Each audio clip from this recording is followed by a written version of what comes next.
हमारे खेसारी बाबू हमारे ऐसे वो संगीत सिनेमा में हमारे छोटे भाई हैं, हम उनके लिए बुरा नहीं बोल सकते। हम लोग बीजेपी के लोग, हम कभी भी किसी के लिए अमर्यादित बात रवि किशन भी खेसारी लाल यादव पतन कसा है तो इंडस्ट्री को डुबा दिया।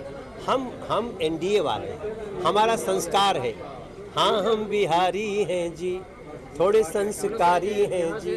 हम किसी के ऊपर इस तरह का तंज नहीं कसते और किसी को नहीं कसना चाहिए। सब अपना अपना चुनाव लड़े, जीत एनडीए की। एक अहम सवाल है, आप आरोप बार बार लग रहा है कि पवन सिंह का जो चुनावी टिकट कट रहा है वो मनोज के कारण कट रहा है। पवन चुनाव लड़ना ही नहीं चाहता है विधानसभा का, वो सांसद लड़ना चाहता है।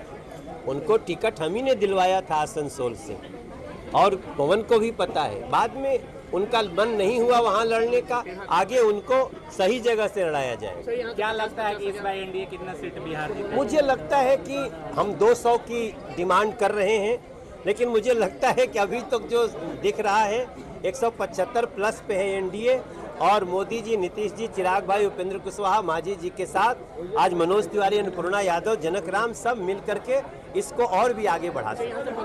अरुण यादव और किरण देवी दोनों 50-50 हजार वोटों से जीती है, तो इस बार क्या लगता है एनडीए 50,000 वोट को मैनेज कर हमें पाएगी? लगता है हम पिछले वाले को भी उससे भी ज़्यादा मतों से आज राधा चरण शाह जी जीतेंगे, क्योंकि अब संदेश को भी एनडीए का डेवलपमेंट चाहिए। अच्छा, आपके ही पार्टी के एक बड़े नेता ने ये राधा चरण शाह के खिलाफ ही बात कही थी कि ऐसे लोगों को वोट नहीं देना चाहिए, उसका आप क्या बोलेंगे? अरे भाई, कभी कभी गुस्सा गुस्सी में हो जाता है, लेकिन राधा चरण शाह एक बहुत ही सुबह 6 बजे से लेकर शाम के 7 बजे तक जनता के बीच रहने वाले आदमी हैं। राधा चरण शाह हमारे बड़े योग्य प्रत्याशी हैं और उनको संदेश जिता करके एक एनडीए की जीत का बड़ा संदेश देगा। एक अहम सवाल है, आपके सामने ही स्वागत करने के लिए एनडीए के कार्यकर्ता मंच पर ही आपस में लड़ झगड़ गए। अरे जेकर सरकार आवे के रहेला ओकरा में तनी होत रहेला।